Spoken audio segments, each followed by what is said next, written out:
What is up, beautiful readers? It's Sky, and we're back with another video.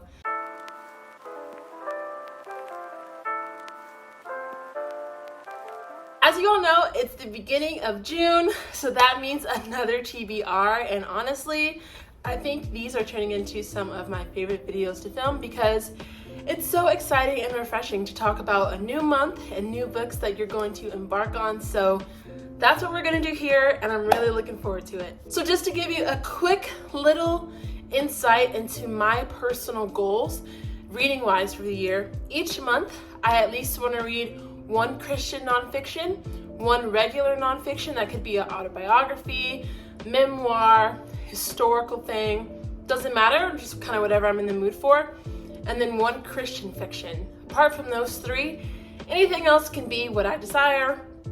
Fantasy, manga, romance, the list can go on and on. So I'm gonna go ahead and start with my Christian nonfiction, and it's the same as last month because I was reading Boundaries, and that actually took me a little bit longer to read. So I finished that mid-month-ish in May.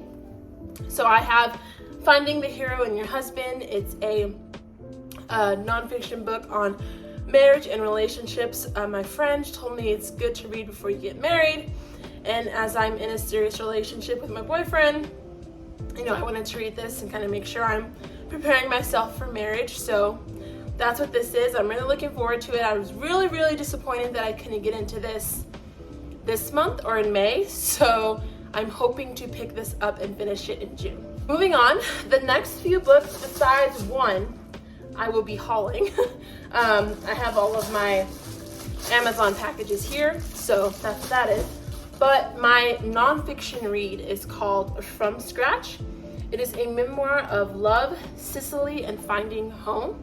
So this is about a Black American woman who actually travels to Italy. She is an actress from what I saw, and she ends up falling in love with a man who's from Italy, and they met in Florence. And when I was in college, I actually studied abroad in Florence over the summer, and Italy just holds a very special place in my heart. And I heard this was a really just heartwarming, touching story on marriage and relationships and kind of dealing with grief in a sense. So I really wanted to read this. As soon as I read the synopsis on Goodreads, I was immediately hooked, and I knew I wanted to pick this up very soon. Also, this will be made into a Netflix series starring Zoe Saldana, which I think is going to be really good. And that's supposed to come out this year. There's no release date yet for it, but I am thoroughly looking forward to reading this. Moving on, the book that's probably the lowest on my list to get through is The Summer I Turned Pretty. Now, I read these books years ago. I believe I was in high school when I read this, I want to say. Maybe, I'm not really sure. That's how long ago it was, and I have this super old bind up of all three books. I got this at Barnes & Noble again years ago. It's super old. It's good. I definitely want to get the cute pastel paperbacks for sure. I just didn't buy it yet for budgeting purposes, but I will be reading the first book in this series, The Summer I Turned Pretty, or rereading it, I guess. So I just wanted to show you guys this because I do have this huge behemoth of a bind up. It's 800 pages, but it has all three books. And so yeah, definitely want to try to get to the first one. It's not a priority on my list, but it's definitely going to be something I pick up. So The Summer I Turned Pretty by Jenny Han.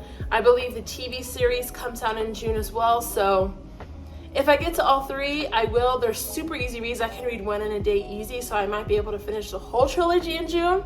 Could be one book, could be all three, I don't know, but just wanted to share this with you guys because it is on my TBR. Next, we have Bookmail, and these are going to be some fiction books, some romance book, and I believe my Christian fiction. And so this one I believe is my Christian fiction because I just got it today. I couldn't film my video until I got this, so I was waiting for this one. And so, oh no, this is not that, this is Ricochet. So this is the second book in the Addicted Calloway Sisters series. This still follows Lily and Lo, but I just think these covers are so pretty. So this is the second book. I don't know if I'm sure I've mentioned this before, but I am reading all 10 books as in, you know, in chronological order, or the order you're supposed to. I'll link the order here. But this is the second one. So each month I'm just picking up the next one. I don't want to rush it. I'm just taking my time. So yeah, I'm really looking forward to this. The way that the first one ended, I'm hoping that they're getting the help they need. That's all I'm gonna say. So yeah, it looks like this is strictly focusing on Lily and her recovery from her addiction. So looking forward to that. All right, let's get into this one. I think this is really exciting because, so one of the supporters of the channel, I call him a friend, but he's Alex. He's from Canada. He has just been so supportive for as long as I can remember. Like, he's just always been commenting, always been just a super supportive person, and he's encouraged me in so many ways. And so he actually is a author, and this is one of his books. So he is an indie author, and he writes so many books. And so we've talked, and he recommended me this series specifically, again, because he has so many, called Lamp of Light, Fallen Kingdoms Chronicles 1, Only the Light Will Prove Her Innocence. I don't necessarily know what this is about. I'm so excited to read this, and I'm just more excited because it's an indie author. It's somebody that I just appreciate as a person, and I'm thankful I get to support them and have this book on my shelf. So Alex, I know you're watching this. I'm reading the book. I have it in my hands. It's going on my bookshelf, and I'm so excited. And it's going to be a quick read. It's like 180 pages. I love the way that this book looks and feels. It's just, I love the title pages too. Let me show you guys. So they have some artwork faded in the back. So I'm really excited about this. So this is going to be one of my fun fiction reads, and I can't wait to support Alex and read that. Last book. This is the Christian fiction because I know what I ordered. To Love a Prince. Oh my gosh. Okay. So I love this author. And when I say I love this author, okay, here. So these are other books that I have by Rachel Hawk. She is an amazing Christian fiction writer. And I read the Royal Wedding series, again, in high school, I want to say, and they are just some of my favorite books of all time. So endearing, so sweet. They're just so uplifting for your faith. And then I recently read this one, The Fifth Avenue Story Society, last year. It was so good. Wedding dress, good. There's like wedding chapel.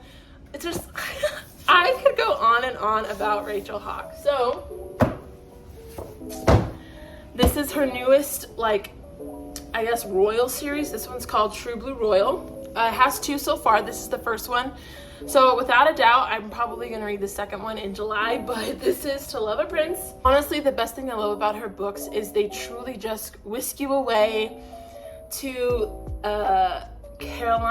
South Carolina, to somewhere in Europe, some created kingdom. Like, it's basically like reading a Hallmark movie, and I love it too because the faith elements are so touching, and I just feel so connected to God when I read her books, and they just are so heartwarming. So I am so excited, and her covers are always stunning. Look at that. My favorite ones, now these ones have updated covers, but I thought these were really pretty too, and these are the original, I guess, Prince, How to Catch a Prince, Princess After, and Once Upon a Prince. Love these. So yeah, really looking forward to this. Honorable mentions that I have, if I end up reading all of those, which I probably, like, if I read all of those books plus the 2 extra in the Summer I Turned Pretty series, that's like what? 1, 2, 3, 4, 5, 6, 7, 8 books this month, which 7 or 8 books a month is what I'm aiming towards, so that'll be good. I am going to be listening to Anxious People on audio. I have the book from my library, but I started listening to the audio a while ago. It was very, very good, and I'm pretty sure Brittany from Brittany the Bibliophile listened to that audiobook and really liked it, so I might have that on audio, which I think would be another additional read. Easy, because having audiobooks is great for when you're doing chores and running around town and all of that. I might get 2 instructions for dancing. I don't know. So yes, readers, that is going to be my June TBR. Thank you all so much for taking the time to watch this video. I really appreciate it. If there are any books from this list that you've read, or if you have your June TBR plans, please let me know those in the comment section down below. I would love to hear them. But until the next video, I hope you guys have a super amazing start to June. Summer, go swimming, put on some sunscreen, enjoy that warm weather, and we'll see you in the next one. Bye guys!